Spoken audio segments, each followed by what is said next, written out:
Où en sommes-nous? Et est-ce qu'on a déjà les élections? Pas encore. Est-ce que vous êtes sûr qu'il y aura les élections le 20 décembre? Je ne suis pas sûr. Nous avons demandé à la CENI, étant donné que nos pères spirituels, la mission d'observation électorale, CENCO et CC, est allée dans une étape supérieure, c'est-à-dire la tabulation parallèle de vote. Regardez sur place.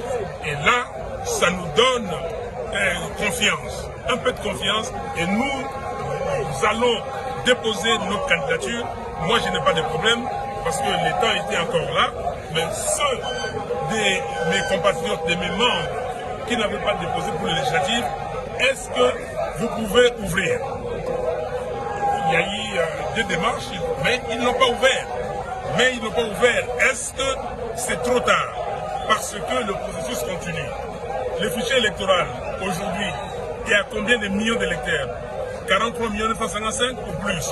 Parce que vous, journalistes, vous devez savoir que l'opération d'enrôlement continue. Qu'est-ce que cela veut dire? Si on continue l'enrôlement, vous savez qu'il y a des gens qui sont partis à la Cour constitutionnelle sans avoir les nombres requis, le seuil. Ils ont été acceptés. Est-ce que c'est sérieux ça? Vous avez des évidences comme ça. À la Cour constitutionnelle, on fait une chose. Et ou à la CENI, on fait une chose. Et à la Cour, autre chose. Est-ce que nous sommes dans un processus crédible? Vous êtes journaliste, vous devez vous interroger et vous devez faire des enquêtes. Quel est le nombre exact d'électeurs?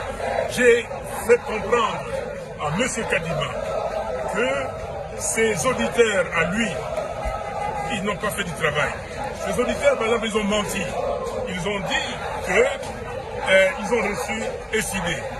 Ok? Alors, lui, il dit que non, ils n'ont pas dit. J'ai dit que je vais lui envoyer là où c'est écrit.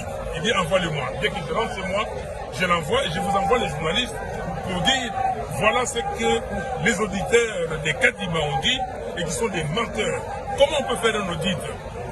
Un audit d'un fichier de 49 millions de personnes en 5 jours. Et dans ces rapports d'audit, nulle part ne mentionner le nombre brut d'électeurs. Est-ce que c'est sérieux? Lisez les rapports d'audit de l'OIF de 2018 et lisez ces rapports, vous allez comprendre. Ce n'est pas sérieux. Ce grand pays, le Congo, est aujourd'hui ridiculisé. Il est à la risée du monde parce qu'on prend des gens qui viennent ici pour satisfaire les volontés de certaines personnes. Non. Tant que je serai ici, je vivrai et que Dieu me donnerait encore de la force, je ne laisserai passer aucune fraude.